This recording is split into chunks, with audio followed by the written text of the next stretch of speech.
The media got exposed and is in a $1 billion lawsuit right now. So this is what they released about the January 6th protest. We're gonna walk down to the Capitol, and I'll be there with you, and we fight. That's what they released. That sounds like an insurrectionist president. However, this was the original clip before they edited it. We fight like hell. We're gonna walk down to the Capitol, and we're gonna cheer on our brave senators and congressmen and women. Wow, it's almost like that's an entire different thing. Wow, it almost seems like the foreign media is literally evil and trying to propagandize us. It's almost like they're literally working with terrorists to conquer our nation or something. And Joseph Rogan is waking up to it. That's right, the baldest normie on the internet, Joseph Rogan, is out there, and he just did an episode where he kind of tore this to shreds and really brought it to the mainstream. So I am very excited to show you exactly what we got going on here, but it's diabolical. First and foremost, this is from the BBC, the British broadcasting cock. These guys edited Trump's January 6th speech to make him look even worse, right? To make him look like he was trying to start some sort of insurrection, that he was telling people to go fight. The side-by-side footage shows that BBC, unfortunately, literally lied through their teeth. They created an entire false reality here, and no one is surprised by this. Literally no one is even remotely shocked. And the reason for that is simple, because they are a propagandist network that is the propagandist arm of the terrorists that is the radical left. That's right, ladies and gentlemen. I am done treating the radical left like just one of the parties. No. They are a terrorist organization, in my opinion, that is literally trying their absolute best to destroy us. Absolutely. They will kill us. They will celebrate our deaths. They will try to impeach people, arrest people, imprison people. They will dig up old stories. Like, bro, they tried to get Trump and call him a rapist from this one lady that sued him. And then it turns out that lady separately was fine with it. And then later sued him for something else. Like, dude, it's crazy. It's crazy what they do. They want you dead. Now, that's the very obvious truth. President Trump has filed a $1 billion defamation lawsuit against the BBC. For the record, this is a massive W. A lot of people, I see a lot of criticism specifically for, I can't believe Trump is suing the media. It's gonna make the media afraid to actually talk about things. Good, correct. The media should be afraid to talk about things when they're lies. Yeah, that's my opinion, actually. I know, it's a pretty crazy take, actually. Yeah, I actually don't want the media to operate as a propaganda arm of a terrorist movement. I actually want the media to do their job and tell the truth. I actually do like that idea a lot. Pretty insane, right? So President Trump filed a $1 billion defamation lawsuit against the BBC, accusing the broadcaster of misleading edits in January 6, 2021 speech. By the way, for the record, accusing is a very, very soft word because they did make edits in a 2024 documentary and in a 2022 news program that omitted his call for peaceful protest. So you have to understand. So the leftists will directly tell their people, fight ICE, attack Teslas, firebomb cars, all right, destroy the Tesla stock, throw rocks at police officers. Like, they will directly tell them to do that. Nothing happens. All right, nothing. Absolutely nothing. It's considered a peaceful protest by the media. Trump will literally say in his speech, do a peaceful protest. They'll cut it out of context and they'll try to jail him for being an insurrectionist president for the rest of his life. Is that not absolute insanity? I feel like that's one of the craziest things I've ever seen in my lifetime. It's like, it's not just the media, right? It's not just the media, It's so much worse than that. Like, this is an actual propaganda arm of a terrorist organization. The BBC, in my opinion, apologized on their November 13, 2025 for failing to reflect the full context, rejected compensation demands, citing the program's UK-only audience and the lack of impact on Trump's election. So they essentially said, yeah, we lied, we know we lied, but you can't sue us because we didn't really make an impact because we're the BBC, because we're from England. So that doesn't really matter. UK leaders, including Prime Minister Keir Starmer, voiced support for the BBC's independence amid the transatlantic legal battle, and of course he did, because the BBC is owned by Islam. Wow, that really went hard real quick. But you're gonna see, I'm gonna prove it in just a minute. So the BBC is a radical Islamic, in my opinion, broadcasting network where they essentially run defense for the Islamic invasion of the United Kingdom, and because that's what's happening. So of course he runs defense for them, because Keir Starmer is literally a dog on a chain, getting shocked constantly by the metaphorical Hassan Piker in this situation. All right, so of course he decides to be on that side. Now, breaking news, it's revealed that the BBC doctored another Trump speech in November 22, the Newsnight episode. Trump is gonna ruin them. They found a second edit of this same video. We fight like hell. And we're going to cheer on. Right? They literally did this more than once. More than once! It's crazy. It's absolutely insane. And then you got retards, complete and utter retards, all right, showing up there, like in the British government. Trump wants to destroy the BBC, and Farage is egging him on to all those who love the BBC. Now it's time to speak up. Yeah, I'm sure all the Ahmeds and Mohammeds are really going to run to your defense on this one, my guy. I'm sure it's going to happen. The crazy thing is, the White House does announce that they're planning on doing this lawsuit for $1 billion, and I think that's a good thing. A colossally good thing. Now, literally everyone is super happy about this, especially me, because I hate the media, and I think the media should be held accountable 1,000%, and I'm going to prove to you in just a minute how bad and evil they are before we finally get to Joe Rogan waking up. For me, Joe Rogan is a very exciting figure, because in my mind, he's the normie. He is the classic average dude. He's the average dude bro that just talks about average dude bro things. And he'll be like, I don't understand, why should transgenders play in female sports? You know, like he'll just say like very normal opinions. I don't think he's like a genius, but I think he's the normal guy. So I'm always excited when the normal guy contributes to the conversation and actually wakes the fuck up. Thank you, Bev. There's a lot of questions in one there. I will say, I know the president has a very good... All right. It's too quiet, so we're not even going to pay attention. But the point is, essentially, what she says is, yes, they're going to be suing the leftist propaganda machine fake news outlet, the BBC. Now, this is awesome. This is awesome, in my opinion, because of things like this. The BBC, look at this. Look at this article, man. The BBC breached guidelines 1,500 times over the Israel-Hamas war. Coverage was heavily biased against Israel. Report into corporations' output finds. 1,500 breach of guidelines. 1,500 breaches of guidelines.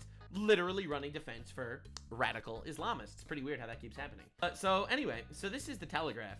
The Telegraph is another paper, and they started actually looking into this, and they were like, well, let's actually look into what's been going on at the BBC, our contemporary media outlet. Would you publicly accuse someone of a crime when you had no independent witnesses to it? Well, you almost certainly wouldn't, especially if you had prior knowledge of someone else being to blame. But that's exactly what the BBC has been accused of doing to Israel in this dossier. And the author of this dossier, well, it's a former member of the broadcaster's own editorial standards. That's right. Some BBC people are actually leaving because their entire network essentially became a propaganda arm of radical Islamists. And that is exactly why Keir Starmer is running defense for them, because he doesn't want to piss off, you know, the majority of the country, which is going to be Islam very soon. This is the latest set of troubling allegations to hit the BBC as part of a Telegraph investigation into claims the broadcaster's coverage has systemic problems over impartiality. So let's get into it. In April and June 2024, the BBC published 2 stories about the discovery of mass graves at Al Nasser and Al Shifa hospitals in Gaza. According to the internal BBC dossier, the articles strongly implied that Israeli forces had buried bodies at both sites prior to withdrawing from the area. The articles also mentioned alleged evidence of war crimes, including bodies found with their hands tied and gunshot wounds to their heads. That's horrible. But the BBC's own editorial standards committee was told that this narrative was wrong. Oh no! The memo says... You mean to tell me that they literally ran a fake story about how people were executing people from the back of their head, hog-tying them and executing them and putting them in mass graves? You mean that they put that all on paper and it turns out that they knew for a fact that that was not true? That's crazy. Most likely explanation is that the mass graves were dug by Palestinians themselves, and the people buried there had died or been killed prior to the arrival of the Israeli ground forces. So it turns out it was actually probably Hamas that murdered Palestinians and then buried them and then basically told the BBC to report that the Jews killed them. And then the BBC just ran ahead and did that. So the BBC made a mistake. Well, perhaps. But the committee argues that the broadcaster knew that Palestinians were burying their dead at these sites before the Israeli raids. Oof, that's pretty awful. Several months earlier, the BBC itself reported on Palestinians digging mass graves, and geolocation clearly places the 2 burial sites in roughly the same area. Now, whatever your personal views may be on the actions of Israel in Gaza, implying a country committed war crimes when there is evidence to the contrary has serious ramifications.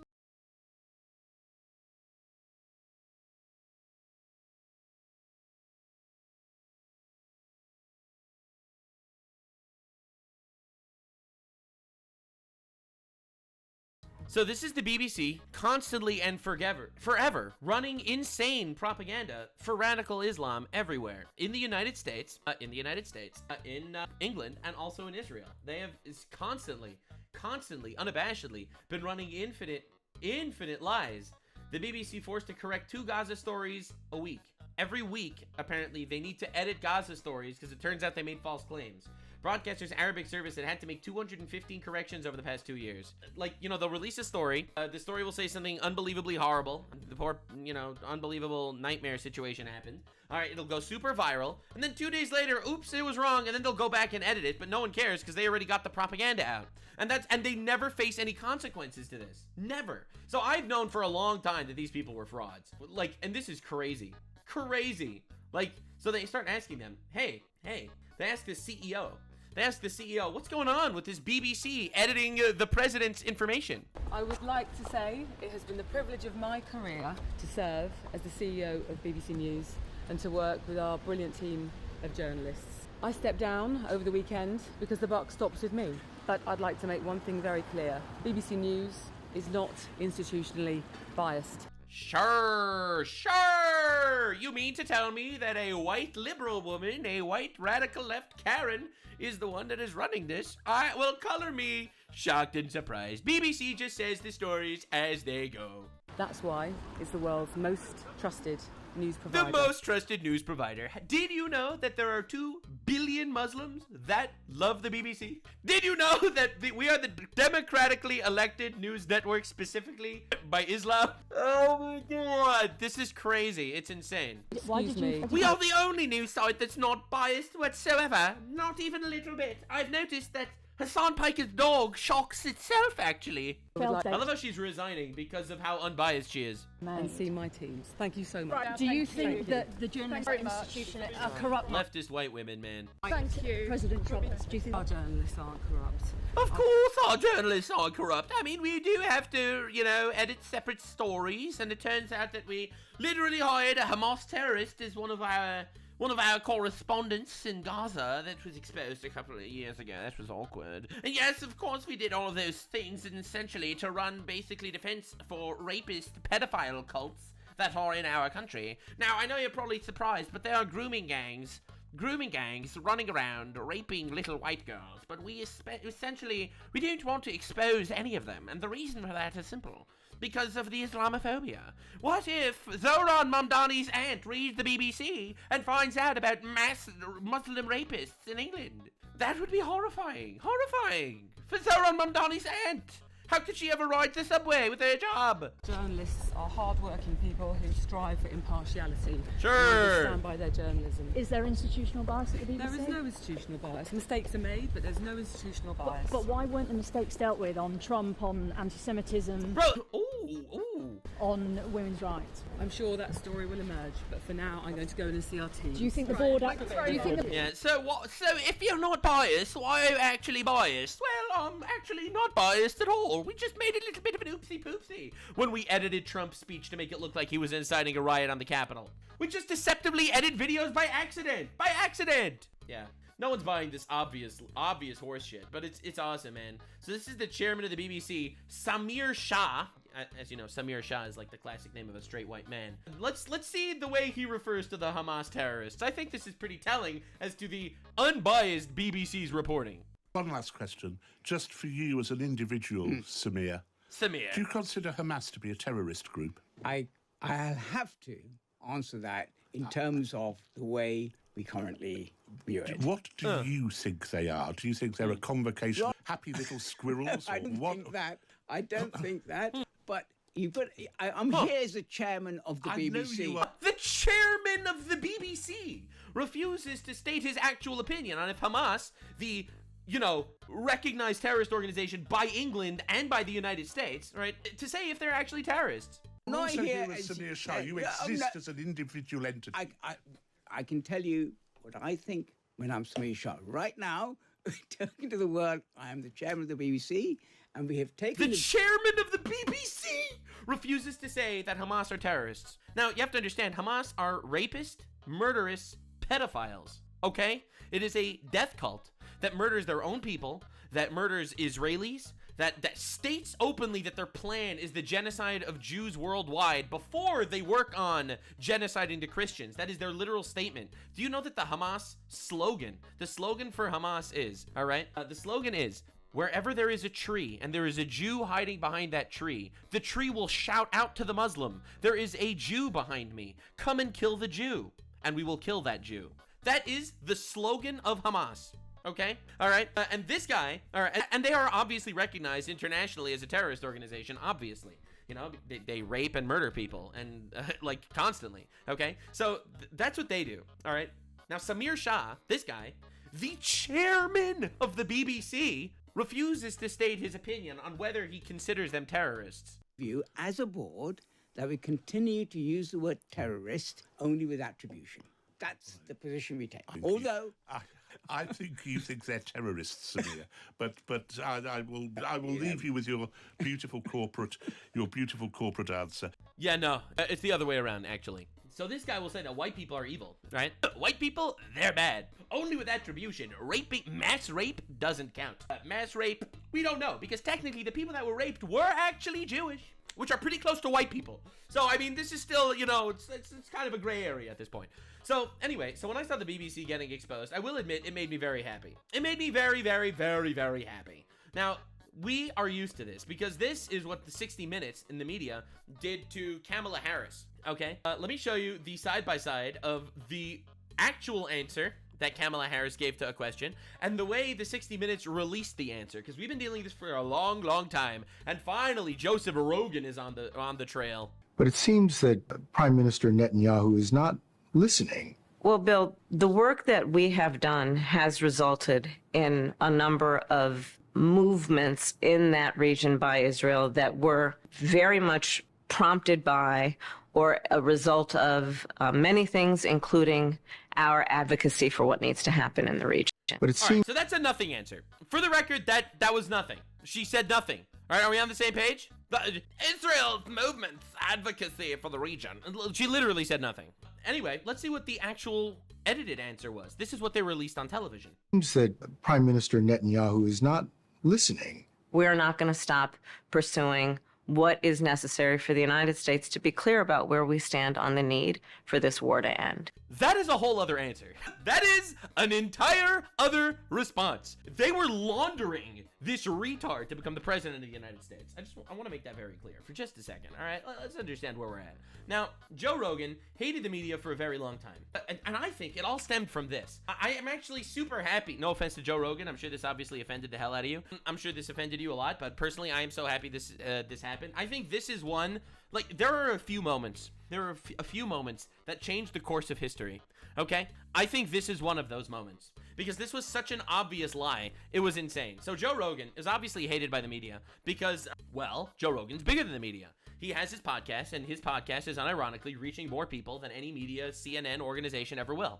So Joe Rogan ended up saying on his podcast that, he had COVID. And turns out I got COVID.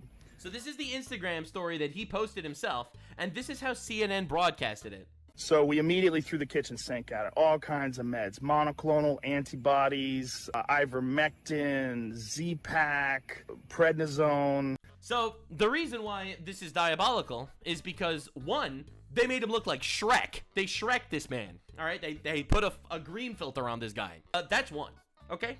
Obvious lie, right? That's one. Two, they say that Joe Rogan announces he has COVID, praises horse dewormer ivermectin, implying that when he said that he tried ivermectin, he tried horse dewormer. Even though, while yes, ivermectin is used for horse dewormer, ivermectin is also used for actual human fungal diseases, a lot of them. So they're calling it horse dewormer, so they lie in the breaking news headline, and they also put a Shrek filter on him, all right, to essentially push their COVID propaganda. That's literally why this happened. That's why this happened. Ever since this went down, Joe Rogan has been very anti-media lying about you, because this is a pretty obvious lie. See, I've had the media lie about me a lot, actually. Me, random blue retard on the internet, I've felt the burn, all right? And he actually, before I show you what he talked about in regards to this BBC thing, which is really crazy, he had Bernie Sanders on. And this is the end of Bernie Sanders' career. I don't think anyone could take him seriously after this if you actually hear what he said here. So he actually confronted Bernie Sanders on the lies in the media, and obviously how the media lies about Trump. And guess what Bernie Sanders said about the media lying about Trump? He ran defense for the media. I'm not even joking. But what about the other the other lawsuit with the conversation that they had with Kamala Harris, where they edited the answers that she had to make it look more precise? 60 Minutes, they were suing 60 Minutes. Yes. Is, to my mind, historically, even around for a very long time. You know, they're not infallible, but I think They literally deceptively edited the interview to launder the reputation of their candidate to literally push it. Okay? That has nothing to do with infallible. Look at most objective people will say 60 Minutes. I love how this guy's like anti-giant, the oligarchy is so evil, the giant corporation, they're controlling everybody. And he's running defense for multi-billion-dollar news media outlets for lying about people. Has a sterling reputation for investigative journalism. Except they don't. They lied. Are they wrong? But that's not investigative journalism if you change someone's answers. If you ask her a question and she comes with a rambling answer that doesn't make sense, and you edit that out and insert another answer to a different question that seems more cogent. Joe, then you're walking down, you're walking down a dangerous... You're walking down a dangerous path. We have to let the $1 corporations run the fence. We have to let the billionaires win this one because they're going up against Trump. Trump is evil. I don't believe in democracy when Trump is running. Suing media has the impact of intimidating media. All right, if somebody sues you, all right, let me finish. All right. Okay. All right. Somebody sues you, you know, why not you? You could be sued tomorrow, That's right? True, you could. True. Because you are doing this. You're too sympathetic to this. Right. And Joe, you did that. You don't get sued for being too sympathetic to things. You sue for slandering people. All right? Let's be honest. This is a law. It's illegal to slander people. Okay? All right. And they have a big law firm behind you. You're going to have to spend zillions of dollars defending yourself. You know what? Next time you do an interview, you say, maybe I'm not going to go in that area. Right? No, but No. Next time you do an interview, maybe you'll tell the truth. Maybe you won't slander people. Maybe you won't literally lie. It's like he's saying that you should not be able to sue people for defamation because maybe they'll be scared to defame you the next time. I don't understand. If you sue someone for defamation, they're gonna be scared to lie about you in the future. It's not that. It's editing things to make deceptive editing.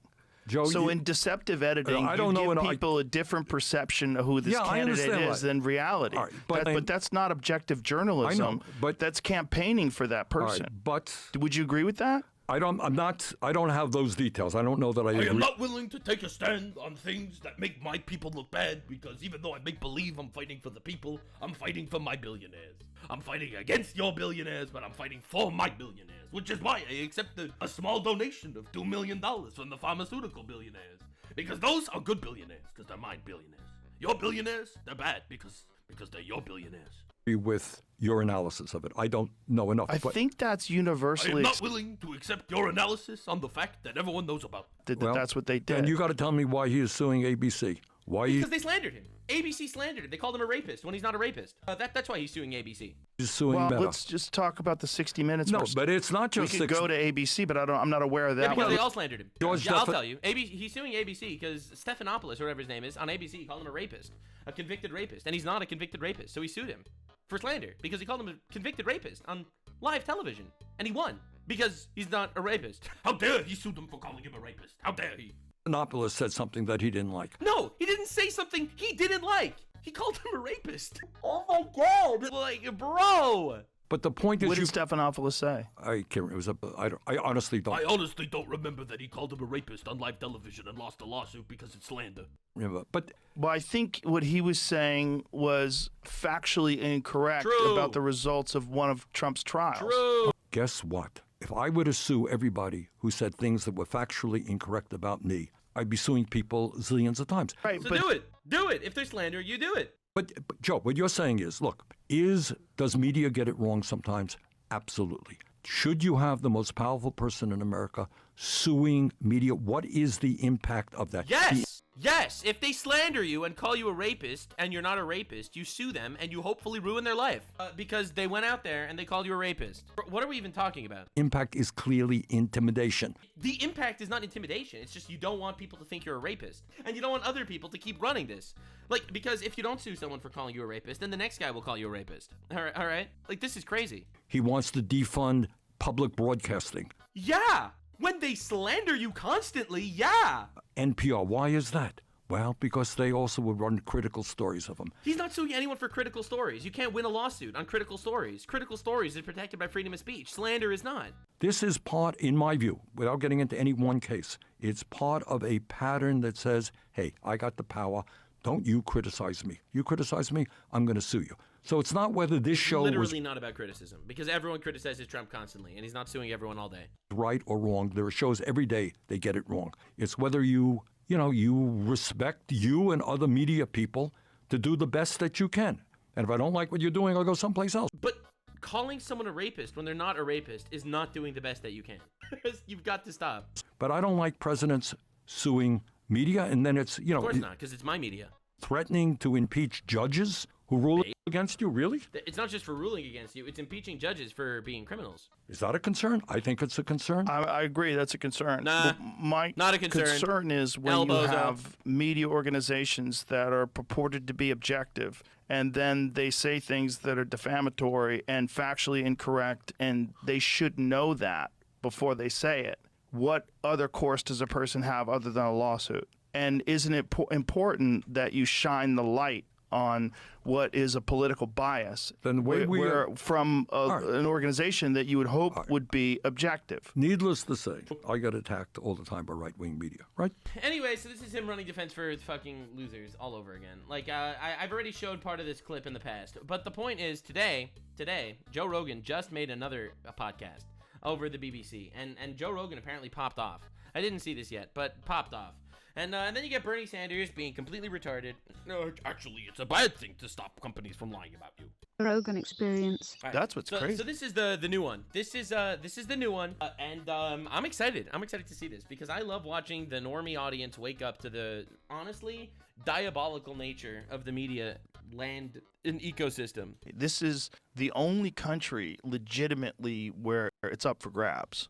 Like, that's how a guy like Trump can get in there. I mean, it's a crazy, evil battle, and now people are being prosecuted because of a lot of the things that they tried to do while he was in office the first time. I mean, there's so many cases going on right now that seem to be legitimate. Like, they legitimately... You see the BBC thing? Yeah. The BBC thing is crazy. The head of BBC had to resign because they took a film of Trump from January 6th, the speech that he gave. That's right. And they edited it so something that he said 52 minutes later, they put right after he said something to make it look like he was trying to get people to go attack people and fight at the Capitol. Wow. And it's not what he he did that said. to you all the time. But this, That's one's nuts. Yeah, no. So again, what they did to Joe Rogan was horrible, right? That they painted him green on CNN and they said he was taking horse dewormer. Like, that's obviously shit. Okay, that's obviously really not nice.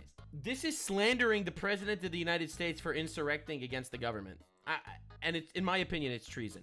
Like, or maybe not treason because it's technically the BBC. It's not American, but it's an act of war almost. Like, it is an act of war, bro. Like, you cannot do this. This not only is this one nuts, but this one is for a literal president of the greatest country the world's ever known. He's the president, and you're lying about what he said publicly, which is on the internet, which anybody can see. Like, it is the clearest. And by the way, I've seen that clip of him saying "fight like hell" and stuff. I've seen it everywhere for the last 5 years. I've seen it everywhere. Trump said, "Go to the Capitol and fight like hell." It's become like the classic Trump criticism. That goes to show how mainstream this went. Of how that woke shit was rotting people's brains. Still is. And is still, but just less. You know what I mean? It was on the march then, and they all felt like they had to go along with it. And so, by any means necessary, we must make sure that, so they decided to paint a different version of what he said. And they're fucked now. Good. They're fucked. BBC. Good. 60 Minutes did it with the Kamala Harris interview, but they did it the other way.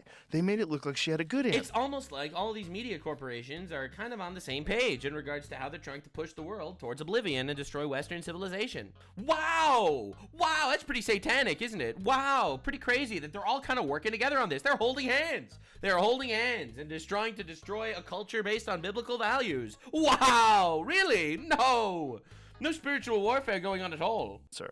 Which is like, it's so crazy. Like, you guys are supposed to be the news. Right. You're not supposed to be the propaganda arm of whatever party you support. A terrorist organization. I think it's worse than a propaganda arm, man. A propaganda arm is someone that is constantly running defense for one person and, you know, and shitting on the other. That's a propaganda arm, okay? I'm sure some people would say I'm propaganda because I obviously have a right-wing bias. But there's a big difference between propaganda and manipulating reality to slander people constantly in order to push an agenda to control the world. Because that's essentially what this is doing. This is creating a global hegemony to literally control the world. Unironically, that's the goal. You know, they are voting for the party of open borders. They're running defense for the all the weird, you know, pro-abortion, pro-castrating children, you know, party. They are literally running for all of Satan's favorite policies. And they are doing their best with disinformation campaigns to slander and ruin people, right? They're going to run defense for the left candidate, and they're going to try their best to destroy the right candidate in order to push the world towards their ultimate goal, whatever it is. And realistically, we're seeing it in real time. And people are closing their eyes to it. People think there's a fair fight. It's really not a fair fight. I feel like it's really humans versus demons, almost. It's not a fair fight. This is not just dividing people. This is literally pushing an actual evil campaign to destroy the West through lies. I really feel like we're seeing it in real time. And because these people are not grounded in any forms of ethics, they don't care what underhanded tactics they need to use to control the world. Us normal people are cooked. I disagree. Us normal people are the ones that actually have to fight back. We're the ones that need to, do our best, find God, fight in the best way that we possibly can, non-violently, of course. Pick up Charlie Kirk's microphone because they killed him and celebrated his death. And that's what they would do to any one of us. So that's what we need to do. We can't be just silently steamrolled by people that literally want to misuse every form of legal doctrine to destroy us. This is nuts. This is fucking nuts. And BBC is always like the one you quote when you want to seem smart. I was watching. True, that's British, right? You quote a British guy, you immediately sound smarter. No, the BBC, I'm telling you, they're literally running defense for terrorists constantly. This thing in the BBC. Oh, yeah. Dude, you watch the BBC? Yeah, whoa. You must be fucking smart. Whoa, they speak in like British accents and stuff. I heard them speaking like British accents. They're so cool. And big black cock. Yes, I mean that used to be what I considered like school. Like that's like the best, the good guys. I guess. Did you see that PBS lady? She's like, sometimes truth gets in the way of good. Can I tell you something? This is one of my stances. All right, this is a forever Nux stance. All right, I'm sure that people are going to disagree, and you have every right to disagree. I don't make my opinions trying to get the most people to agree with me. All right, are you ready? Are you ready for my opinion? Good and evil only exist as a binary if God exists. Okay? All right? That's my opinion. My opinion is if there is no God and there is no objective truth, then good and evil is purely based on your personal preferences. All right? So when I hear people running the atheist campaign saying we can't let truth get in the way of good, and good is literally whatever they define, they are literally essentially saying they are able to manipulate reality to push their agenda. That's my opinion. And that's what that means. All right? So that's where we're at. And they directly say it. No, it doesn't. Truth doesn't get in the way, you fucking crazy asshole. Right, your job is truth. Your job is truth. But they think good is whatever their personal preferences dictate, right? Their personal preferences dictate goodness versus evil. And therefore, that basically gives them the license to push any form of lie they want, whenever they want, all right? In order for their nebulous, subjective good. They had an interview with her, and they were like asking her questions, like such non-answers. Like, what did you mean by this? Do you guys lean in one way or another, ideologically or politically? And there's like this circular non-answer dance where you're never a real person. You're not saying, like, thank you, Mr. Senator, for that question. Like you're not real. You're just trying to get through this session without revealing anything that's going to force you to be sued.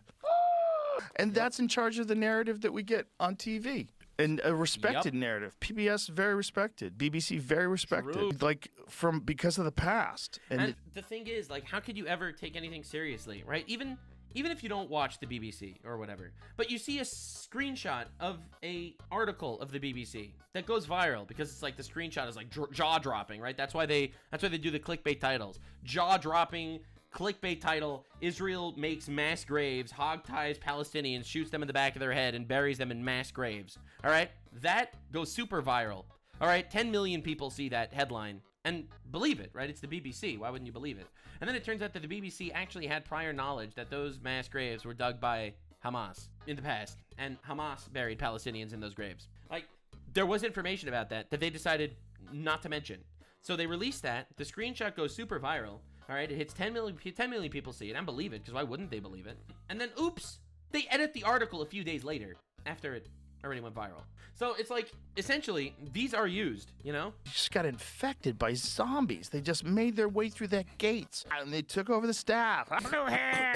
What's next? There's a rejection of that, but the scary part is what we usually do is we do something like that, and then we overcorrect, right? And then we go like white nationalists. So fucking, we're all Christian. Get rid of the Muslims. You know what I mean? Like, it gets scary. Yeah, that's the pendulum, baby.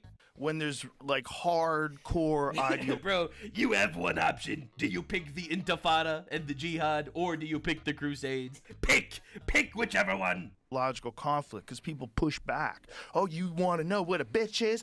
I'll show you a fucking bitch, right? You know, that's what happens. You gonna call me a bitch? Okay, motherfucker, it's on. You know, and then and it's happening. We're watching it in real time. The pendulum is swinging. That's what people are doing on the left and the right, and the ultimate expression. I love this dude tries to still make believe he's like some sort of centrist. Like, it's pretty adorable, honestly. It's pretty adorable. It's like the normal white guy does not think of this. Okay, the normal white guy is just like, all right, I'm a white guy. I'm happy I'm a white guy. Nothing wrong with being a white guy. That's pretty awesome. We built the greatest civilization known to man. I hope you find God. Or the average leftist is, God isn't real. I hope you're dead. I hope you get shot in the neck, and we'll laugh at your death. So that's where we're at. Yeah, obviously you're gonna have radicals on both sides. I'm just telling you like what you see. That is obviously Charlie Kirk. Charlie Kirk gets shot, and people are celebrating. True. Like, that might have been the most radicalizing moment of my lifetime. The celebrations of Charlie Kirk's assassination. Because one guy murders Charlie Kirk, and you could talk to yourself and be like, yo, it was just one crazy guy. It was one psycho. Okay, it was one psycho. Obviously, that's not indicative of anything, right? And then you see the thousands celebrating. To this day, they're celebrating. They're posting memes with hundreds of thousands of likes constantly about Charlie Kirk getting murdered. All the Antifa protests are chanting, "We shot your dead homie," or whatever. Like that, they're chanting that constantly. That has become the chants. They celebrate it still to this day. And the reality is, he was one of the best of us. He was, and they shot the negotiator, and I have no interest in negotiations at this point. Whoa! You want people to die that you disagree with? Like again, trying to loop back into what I was saying before. Remember how I was saying, if you view something as good and you view good as subjective because you don't believe in, let's say, a higher power, right? So you believe that good is subjective. So if good is subjective and good is based on your preference, then and anything can be done in order to achieve your good, then killing Charlie Kirk actually fits into the moral periphery of a lot of these immoral retards. Not trying to be controversial here, I'm just kind of stating an objective reality that, yeah, they do support murdering Charlie Kirk, actually. They do, and it fits into their immoral, ethical fucking tree. Where are we right now on the scale of 1 to Civil War? Where are we? Are we at 7? Because I thought we were at 5. I thought we were like 4 or 5. But after the Charlie Kirk thing, I'm like, oh, we might be like 7. This might be like step 7 on the way to a bona fide civil war. As soon as you start like regular people celebrating somebody getting murdered in front of their wife and kid and those are the ones that, okay, I want to make something clear. Those aren't just the ones celebrating. Those are the ones that not only celebrate, but film themselves celebrating and post it online to share with other people. Now imagine how many people celebrated that didn't want to post it online and face the backlash. And I bet you it is 90+% of leftists. That's my estimation. Over 90%. Privately, we're thrilled that it happened. That's my opinion. Hey, Juggalotus. I have a leftist in my chat. He shows up all the time. He watches constantly, which is pretty awesome. Juggalotus, are you happy that Charlie Kirk was killed? He's our local leftist. I'm just curious. I don't know why you'd watch me if that's the case, so I doubt it. But are you happy that he's killed? Like that he was killed? I'm just waiting for his response. Not really. I don't care too much. Yeah, not really. All right. And this is someone that's actually watching me. All right, someone that's watching me, a right-wing guy. All right, and he's here in my chat. It's wild. It's wild. So imagine the people that aren't willing to watch the right-wing guys. Like, that's crazy, bro. So yeah, I do think 90+% of people privately were happy that this man was killed on the left. Television in front of the whole world. As soon as you celebrate that, like, man, you're in dark territory. You're in dark territory. And if the worst thing you could say about that guy is that he said some things I disagree with, and you're celebrating that he got shot in the neck in front of the world? Whoa. And you work at an insurance company? This is nuts. And you thought it was okay to say that on Instagram? No, and these are regular people. These are teachers. These are moms, all right, that are saying stuff like this. This is like nuts. These are supposed to be reasonable people. This is nuts. Like, what are you guys on? Like, what's happening here? Estrogen pills. I think it's Adderall. Adderall. I think there's a lot of folks out there, high productivity folks I that are I don't think it's Adderall. On amphetamines. I mean, I do think people are on it, but I don't think that's why. I think it's ideologically captured. I think the over-medication of society definitely has an impact. I think it's an ideology problem. I think it is. I think they're literally indoctrinated this way. It's like an actual social brainwashing. Yeah. You're an amphetamine person, you know, which is why they're so mean. Like, amphetamine people are mean. Weed people are like, aw. You know, weed people are like, well, you know, man, like, she's in a bubble. And, like, the people she's around, they all think it's the right thing to do. That you know, you have the platform and you know it's right. Like, you don't know what's right. I don't know what's right. Nobody knows what's right. The only way God knows what's right, and that's why he gave us rules. And that's correct. He's right. He's right on this. Humans don't know what's right. Humans have to choose and base their decisions on preferences unless you embrace a higher power. Find out what's right is you got to talk to people, and you listen to like their logical arguments about something. You go, oh, okay, yeah, you got a good point. I never thought about that. They shot a guy for logical arguments. That way. But if you can't do that, then you never figure it out. And if instead of doing that, you decide the other people can't talk, or you That's right. You join the echo chamber. You all talk about the same thing constantly. You are all in each other's heads, and you create your little chat rooms of rebellion and resistance. Make up some facts, or you edit some video together to make it look like somebody said something they totally didn't say. Have you seen it? You seen the like what they edited? Jamie, can you find it real quick? An example of it so we could see it? Because it's so nuts. Like, how did you think you were going to get away with this? But this is what they've fucking done so many times. They did that with that very fine people hoax, where they tried to pretend that he was saying that some of the neo-Nazis are very fine people. That's not what he said. Yeah. At all. They cut the fuck out of that. And then, by the way, people still believe that one. People still think that Donald Trump said neo-Nazis are very fine people. Like, unironically, people still think that. Obama was saying that during the campaign for Kamala Harris. He called white very fine people? Like, he's saying that on the campaign trail. Like, that's crazy. It's a literal lie. Wow. So, here, play this out. Down to the Capitol, and I'll be there with you. And we fight. We fight like hell. And if you don't fight like hell, you're not going to have a country anymore. All right, that's the BBC. To the Capitol. This is what he actually said. And we're going to cheer on our brave senators and congressmen and women. 54 minutes. We fight like hell. And if you don't fight like hell, you're not going to have a country anymore. That's crazy. Crazy. He was literally saying the opposite. Yeah. He was calling these senators and congresspeople going to cheer on these brave senators and congresspeople. That's crazy. On PBS? That's nuts. Bro, by the way, he's being sarcastic. He doesn't want to cheer on the brave senators. He wants to scare them with a mob of people. Yeah, exactly. Let's be real about both things. Let's be real about both things. Not the point. It's what he said. But he's also saying they stole the fucking election. And I feel like if you say that, you've got to have some, like, really good evidence that you could... I don't know. I'm curious if we're going to see something. Who knows? Give out. Like, if you said to me, if I ran for president and I told you, dude, they stole the election, and you're like, how? I would have an answer. No one has an answer. There's no documentary that's really good. Like, no one's like put together like a rock solid, peer-reviewed, paper-supported documentary. This is exactly what happened.